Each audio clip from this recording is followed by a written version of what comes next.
Welcome to this episode of Crossing the Block. My name is Aris Director of World Paper Money here at Stack's Bowers Galleries.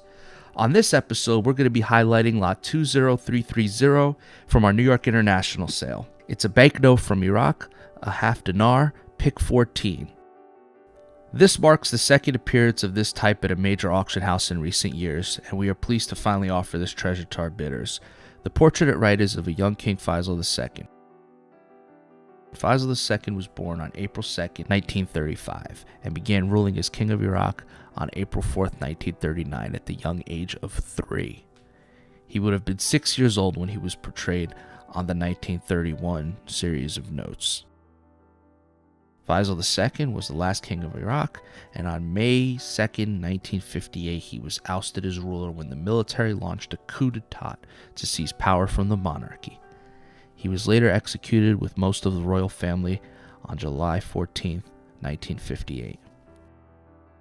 This series was printed as an emergency issue during World War II in India instead of being printed by BWC in the United Kingdom.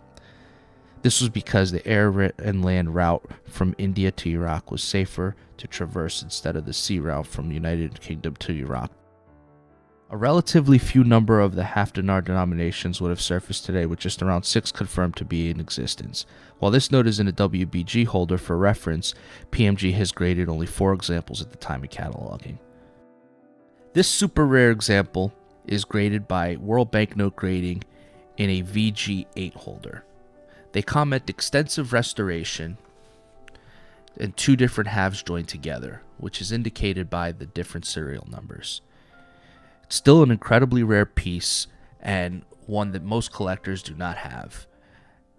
As Iraq has developed a keen interest among collectors over the years, we believe that this banknote will see spirited bidding. Best of luck to you when it crosses the block.